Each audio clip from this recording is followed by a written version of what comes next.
Assalamualaikum warahmatullahi wabarakatuh. Alhamdulillah wa syukrulillah wa la hawla wa la quwwata illa billahil aliyyil azim.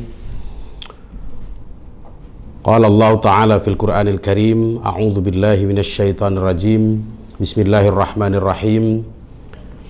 Ya ayyuhalladzina amanu kutiba alaikumus syiyam kama kutiba alal ladzina min qablikum la'allakum tattaqun ayyama ma'dudat. Pemirsa, Ramadan adalah satu bulan yang dimuliakan oleh Allah Subhanahu wa ta'ala. Umat Islam di seluruh dunia diwajibkan untuk berpuasa selama atau sepanjang sebulan penuh. Puasa merupakan ibadah yang sangat istimewa di samping ibadah-ibadah yang lain, karena pertama, puasa merupakan ibadah yang hampir seluruh agama memiliki syariat puasa, terutama di agama-agama Abrahamik atau agama-agama Samawi. Puasa bahkan tidak saja dipraktikkan dalam kehidupan manusia, binatang-binatang pun melakukan puasa. Secara pengetahuan, misalnya ular ketika akan mengganti kulitnya maka dia akan berpuasa. Ayam ketika mengerami telur dia akan berpuasa.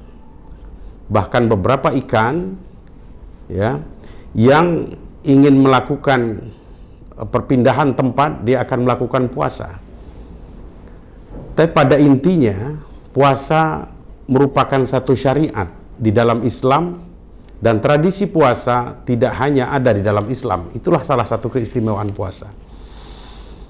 Kalau kita perhatikan ayat yang tadi saya bacakan di awal, ya ayyuhalladzina amanu kutiba alaikumussyiyam kama kutiba alal ladzina min qablikum la'allakum tattaqun. Ujung dari ayat ini adalah la'allakum tattaqun, agar kamu bertakwa kepada Allah Subhanahu wa ta'ala. Para ulama memaknai takwa atau memberikan penjelasan tentang apa itu takwa.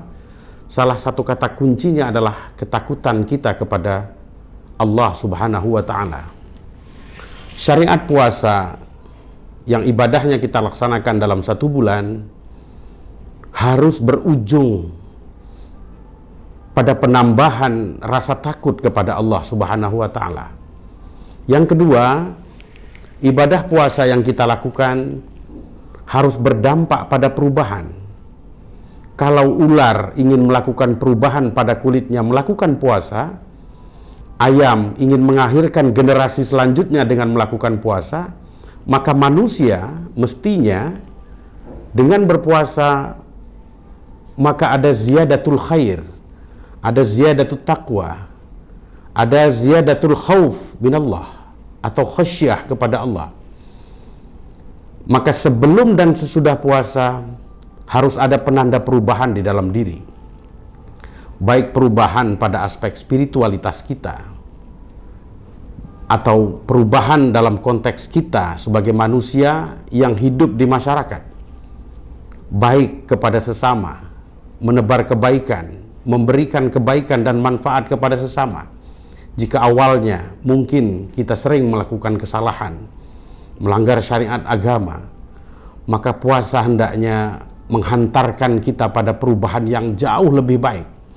Jika sebelumnya kita sering melakukan ghibah, menebar fitnah, menggores hati tetangga atau saudara kita sesama manusia, maka dengan puasa, dengan bertambahnya ketakutan kita kepada Allah dan kedekatan kita kepada Allah, maka perilaku-perilaku buruk itu mestinya secara otomatis hilang jika puasa yang kita lakukan adalah puasa yang betul-betul penuh dengan penghayatan, didasari kepada khasyah, ketakutan kepada Allah, keikhlasan, kejujuran kita sebagai manusia, sehingga kita mendapat kualitas hamba Allah yang diberi gelar oleh Allah sebagai bagian dari orang-orang yang bertakwa kepada Allah Subhanahu wa ta'ala. Pemirsa, seringkali kata Nabi, ada banyak orang yang berpuasa tidak mendapatkan apapun kecuali ju' wal atash, yaitu hanya rasa lapar saja atau rasa haus saja. Tak ada athar dalam kehidupan dia, tak ada perubahan, tak tampak bahwa dia adalah orang yang bertakwa sebagai orientasi akhir dari ibadah puasa itu sendiri, yaitu la'allakum tattaqun. Jangan sampai kita menjadi bagian dari orang yang berpuasa hanya mendapatkan lapar saja, yang berpuasa hanya mendapatkan haus saja, dan tidak berdampak pada hubungan kita dengan Allah, pada hubungan kita dengan manusia, dan pada hubungan kita dengan alam sekitar kita. Pemirsa, sehingga pada bulan puasa kali ini hendaklah kita betul-betul meniatkan berpuasa dengan imanan wahtisaban, dengan penghayatan, dengan kejujuran, tanpa riak kepada siapapun, tanpa berniat lain kecuali bahwa kita ingin menggapai ketakwaan yang sempurna dan menjadi hamba Allah yang betul-betul tak menghamba kepada apapun kecuali hanya kepada Allah, tak butuh kepada apapun kecuali kebutuhan kepada Allah Subhanahu wa ta'ala. Ada banyak orang yang mengaku hamba Allah, tetapi sebetulnya dia menjadi hamba dari jabatannya. Ada banyak orang yang mengaku hamba Allah, tetapi sebetulnya dia menghamba kepada atasannya, kepada hartanya, kepada apapun yang dia miliki. Sehingga Allah hakikatnya tidak ada dalam diri dia, tidak ada dalam hatinya, bahkan nuraninya kosong, spiritualitasnya kering. Hamba Allah hanya sekedar ada di bibir saja, menjadi bagian dari ritual-ritual yang kosong. Sehingga kemudian dengan syariat puasa di bulan Ramadan ini, kita hendaknya menjadi orang yang betul-betul secara total menjadi hamba Allah, yang dicirikan dengan ketakwaan, yang dicirikan dengan keimanan, sehingga kemudian tampak dalam kehidupan kita menjadi orang yang baik, yang bermanfaat, yang tidak mudah menyakiti orang lain di sekitar kita. Karena itulah inti dari Islam, inti dari keimanan, dan inti dari ibadah yang kita laksanakan sepanjang bulan Ramadan, yaitu berpuasa. Syariat puasa juga bahkan telah disyariatkan kepada nabi-nabi sebelumnya, kepada umat-umat sebelumnya, dan itu jelas dikatakan di dalam Al-Quran, kama kutiba 'alal ladzina min qablikum la'allakum tattaqun. Yang kedua, di dalam ayat Al-Quran yang berkaitan dengan puasa ini, yang terpanggil adalah orang-orang yang beriman.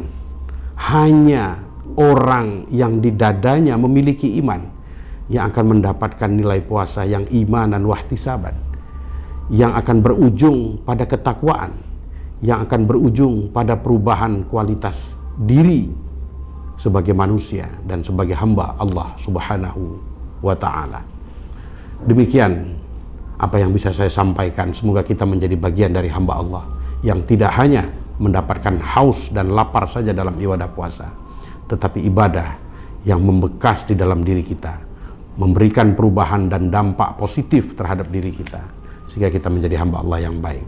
Hadanallah wa iyyakum ajma'in. Assalamualaikum warahmatullahi wabarakatuh.